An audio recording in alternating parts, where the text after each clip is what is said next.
এই ভিডিওটা স্কিপ করো না, কারণ শেষ 30 সেকেন্ডে যা আছে সেটা কাউকে বলা নিষেধ।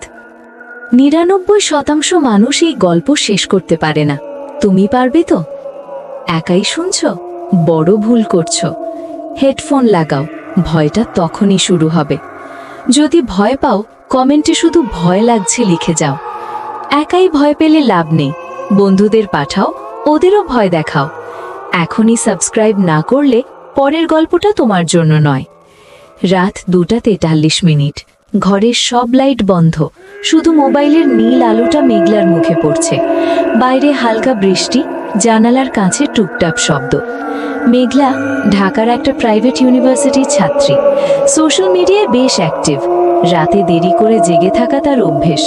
হঠাৎ টিং, ফেসবুকে নতুন নোটিফিকেশন। মেঘলা হালকা বিরক্ত হয়ে ফোনটা তুলে নেয়। এই রাতে আবার কে রিকোয়েস্ট পাঠালো? প্রোফাইলের নাম দেখে তার ভ্রু কুঁচকে গেল। আরিফ রহমান। মেঘলার বুকটা হালকা কেঁপে উঠল।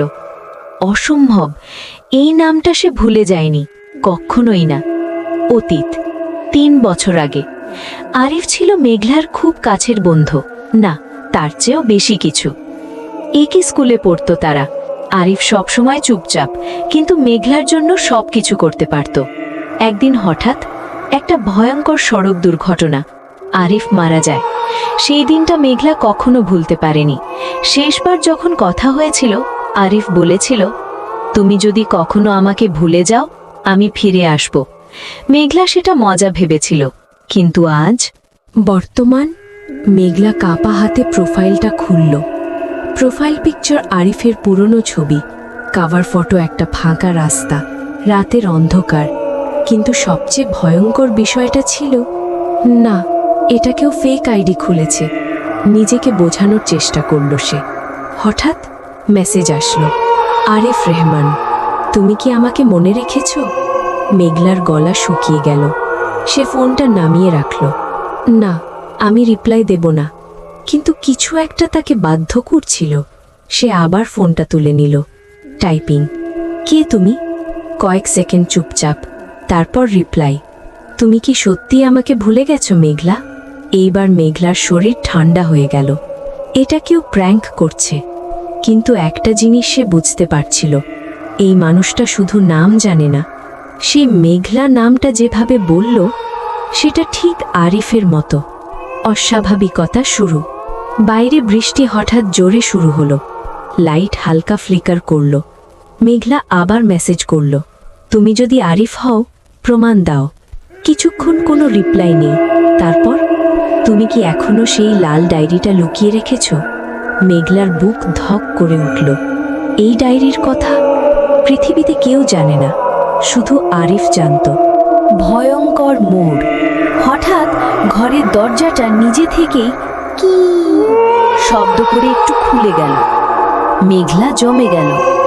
বাতাস, নিজেকে বোঝালো, কিন্তু জানালা তো বন্ধ।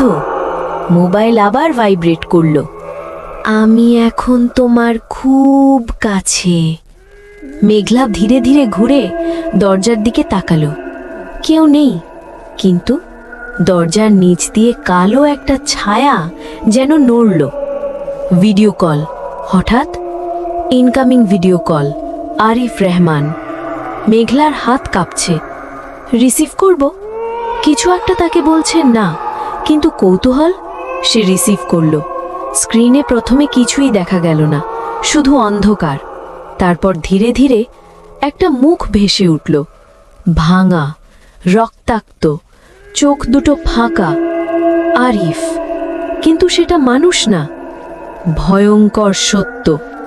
ভিডিওর ওপাশ থেকে ফিসফিস শব্দ, আমি এখন তোমার খুব কাছে। ভিডিওর ওপাশ থেকে ফিসফিস শব্দ, তুমি আমাকে একা রেখে চলে গিয়েছিলে। মেঘলা কাঁদতে লাগলো, না, আমি পারিনি, আমি জানতাম না। হঠাৎ স্ক্রিনে গ্লিচ।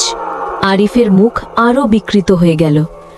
আমি তোমার জন্য অপেক্ষা করেছি 3 বছর। আজ তুমি আমাকে মনে করেছ। বাস্তব আর ভার্চুয়াল এক হয়ে গেল। হঠাৎ ভিডিওর ব্যাকগ্রাউন্ডে মেঘলা কিছু দেখল। ওটা তার নিজের ঘর, মানে আরিফ তার ঘরের ভেতর থেকেই ভিডিও করছে। মেঘলা ধীরে ধীরে পেছনে তাকালো। শেষ দৃশ্য, তার ঠিক পেছনে একটা ছায়া দাঁড়িয়ে, ভেজা কাপড়, রক্তাক্ত মুখ, ফাঁকা চোখ। আরিফ। মোবাইল হাত থেকে পড়ে গেল। স্ক্রিনে এখনো ভিডিও চলছে। ওপাশে আরিফ হাসছে। ধীরে ধীরে সে বলল, এবার তুমি আমাকে ভুলতে পারবে না। পরদিন মেঘলার কোনো খোঁজ পাওয়া যায়নি। তার রুমে শুধু একটা জিনিসই পাওয়া যায়, ফোনটা।